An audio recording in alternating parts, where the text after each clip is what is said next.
rare à La Réunion de voir des communautés très diverses vivre en paix et dans une harmonie qui reste toujours à parfaire, à soigner. Nous savons qu'au-delà des paysages merveilleux de l'île de la Réunion, notre véritable richesse ici, notre véritable patrimoine mondial, c'est cela. Or, il est certain que dans les rangs de la police, et peut-être dans l'esprit de certaines autorités, il est encore des gens qui n'en sont pas totalement conscients de cette chance unique que nous avons et que tant de peuples nous envient. Car dans cette affaire, les images vidéo qui ont été prises sont tellement parlantes que ni les journalistes ni l'opinion ne s'y sont trompés pour dire que rien d'autre n'est en cause ici que l'intervention brutale et injustifiée de policiers à l'heure de la grande prière, un premier vendredi devant la grande mosquée de Saint-Denis de la Réunion, qui, je le rappelle, vous le savez, est la mosquée la plus ancienne de France, 1905. Et alors que rien, strictement rien, ne justifiait cela. Aujourd'hui, j'en appelle donc à toutes les autorités responsables pour que l'injustice commise envers ce garçon soit réparée et pour qu'une paix véritable et saine puisse revenir. J'attire solennellement leur attention.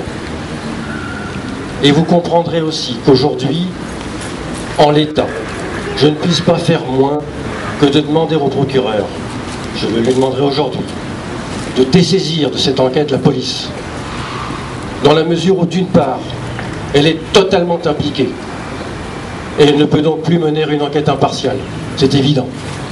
D'autre part, il est déjà avéré que le directeur départemental de la police soit a livré sciemment des informations qu'il savait inexactes en public lors d'une récente conférence de presse, soit de toute bonne foi à relayer certains mensonges de ses subordonnés. Voilà les premiers mots que je voulais vous dire et qui sont d'une importance capitale. Rappelons-nous quel est notre patrimoine que nous avons tous à défendre ici. Maintenant, pourquoi sommes-nous devant l'esplanade? Pourquoi sommes-nous sur cette esplanade des droits de l'homme? Bien sûr que ce lieu, cette réunion à ce lieu aujourd'hui n'est pas un hasard. Vous savez que le ministère de l'Intérieur a voulu que les bâtisseurs du commissariat central de Malartic gravent dans leurs murs la déclaration des droits de l'homme. Alors soit aujourd'hui on doit considérer que c'est un tag obscène et on le raye, soit on l'applique cette déclaration. Cette déclaration date de 1789. Allez tous sur le site de Légifrance, qui est un site gratuit du gouvernement, et vous aurez le texte complet de cette déclaration des droits de l'homme et du citoyen de 1789. Elle est courte, mais les citations que je vais vous faire sont encore plus courtes.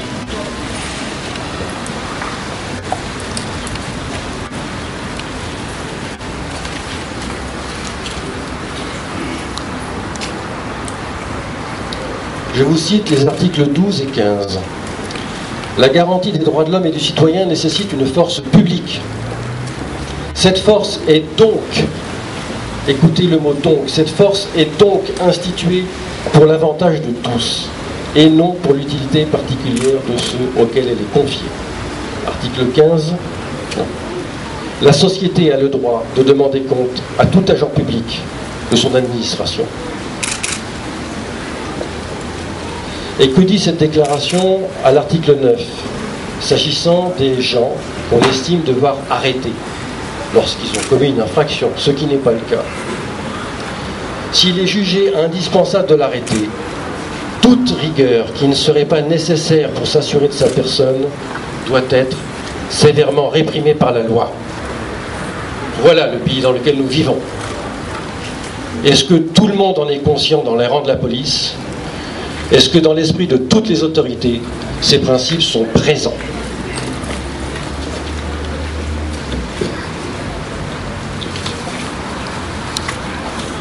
Chacun de vous doit savoir que Abdul Haq a le droit pour lui. Les contrôles d'identité sont autorisés dans deux cas. Soit lorsqu'une infraction vient de se commettre, ce qui n'était pas le cas. Des témoins l'ont vu, l'ont dit.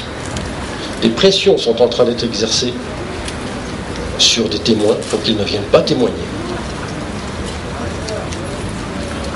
Il n'y avait pas d'infraction. Donc nous ne sommes pas dans le cas où un contrôle d'identité peut avoir lieu. Ou alors lorsqu'il y a une réquisition du procureur qui demande aux policiers ou aux gendarmes de procéder à des contrôles en un lieu donné et à un moment donné. Ça n'est pas le cas. Alors nous avons donc le droit pour nous. Abdul Haq n'avait pas à présenter ses papiers d'identité.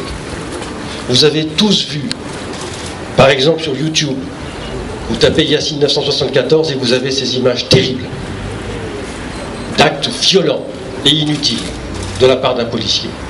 Violents parce que ce sont des gestes qu'on apprend à des soldats, à des militaires de commando, des gestes qui peuvent tuer. Ce bras, cet avant-bras qui est plaqué avec violence sur la gorge de quelqu'un pour le mettre hors d'état de nuire comme si c'était un bandit, comme si c'était un ennemi. Inutile parce que vous avez vu sur cette bande les gens qui parlent avant et les gens qui parlent après. Ce qui veut dire que cet acte n'a pas été utile pour embarquer quelqu'un, comme on dit. On a parlé après. Cet acte était tout à fait inutile. Et je ne parle même pas de ce qui s'est passé dans le fourgon hors caméra. Vous avez un contexte dans lequel Abdul Haq sort de la mosquée. L'un des premiers sur environ 4000 personnes qui commencent à sortir de la mosquée. Ce vendredi 13, c'est le vendredi 13 août. C'est son anniversaire. Je vous le dis parce que l'état d'esprit dans lequel il est n'est pas un état d'esprit énervé, agacé. Vous l'entendez coudre avec n'importe qui. C'est l'état d'esprit de quelqu'un qui sait qu'il va rompre le jeûne avec son papa. Et c'est un moment précieux auquel il se prépare parce que son papa va partir le soir même. Chacun de nous peut imaginer, parce qu'il est un enfant, parce qu'il est un papa, ou une maman, ou une fille de parents, ce qu'on peut ressentir. Alors c'est plutôt un sentiment de paix, de joie, d'impatience de retrouver son papa qui va partir, qui est là pour peu de temps. Voilà ce qu'il a dans le cœur. Et puis 4000 personnes sont en train de commencer à sortir. Remontent de la rue Jules Aubert et tournent dans la rue Maréchal Leclerc, qui est piétonne. À quelques mètres de la grande mosquée, un fourgon de police qui essaye difficilement de se frayer un chemin. Pourquoi je dis difficilement? Parce que chacun connaît les conditions de circulation des piétons, rue Maréchal Leclerc. Vous savez aussi que beaucoup de personnes anti-musulmanes se plaignent des stationnements à cet endroit-là, à l'heure de la prière. Comme si, parce qu'on est musulman, on devrait empiler les voitures les unes sur les autres, ou venir forcément à pied, même si on vient de loin. Bonne raison ou pas bonne raison de garer sa voiture comme cela, il est un fait, incontesté, qu'il est difficile de se frayer un chemin. Alors, soit les policiers qui conduisent ce fourgon sont totalement inconscients du moment et du lieu. C'est l'heure de sortie de la grande prière, 4000 personnes sont en train de sortir, on a bien sûr besoin d'un fourgon de police supplémentaire pour circuler. Et là, c'est des responsabilités dont on doit rendre compte. Soit on en est conscient, et vous comprenez que c'est pire. C'est l'un ou c'est l'autre. Voilà ce qui se passe. Et comme ce fourgon est conduit par des gens qui affichent une certaine morgue, une moue, qui sont en hauteur par rapport aux autres, eh bien tout le monde est obligé de s'écarter. Et c'est ce que fait Abdul Haq. Et c'est ce que font ceux qui l'accompagnent. Si vous allez sur YouTube, vous voyez, vous entendez, vous voyez une dame qui est en créole, qui n'est pas une dame musulmane, qui n'est pas une dame arabe comme on dit chez nous, qui est un badaud, qui ne sort pas de la mosquée, qui dit « Laisse Marmaïla, Marmaïla n'a pas fait rien. Elle a vu, voilà vu. Marmaïla n'a pas fait rien. » Le fourgon croise. Les gens qui passent, et parmi ces gens, ceux qui sortent de la mosquée. On avait besoin de ce fourgon. Ah oui. Évidemment, tout le monde est obligé de s'écarter. Et Abdul Haq, comme les autres, s'écarte. Lorsqu'il arrive à hauteur de la roue arrière du fourgon, quelqu'un l'interpelle dans le quart de police. Et ça, on peut le voir. Donc je vais demander la saisie de la totalité de la bande de vidéosurveillance. Pas d'une partie qui intéresse certains et qui serait dans, et pas de l'autre qui les gênerait. La totalité. Vous croyez que quelqu'un qui vient d'insulter fait demi-tour pour repartir vers les policiers? Mais si c'était le cas, il ficherait le camp tout de suite. Non, il fait demi-tour, on le voit, et il repart vers les policiers. Pourquoi?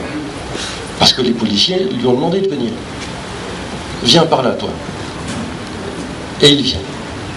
Et vous croyez qu'à ce moment-là, quand on revient de son plein gré, c'est pour insulter à nouveau, comme l'ont prétendu les policiers, qui ont prétendu qu'Abdul Haq, qui n'est pas très épais, dont la qualité première n'est pas d'être un athlète, ni d'être un grand costaud, leur aurait dit aux 5 ou 6 policiers, vous avez un problème avec moi? Descendez, que je vous encadre tous. Ah bon, qui peut croire ça? Qui peut croire ça? Et là, les choses vont très vite. Des papiers. Et Abdul Haq a raison de dire non.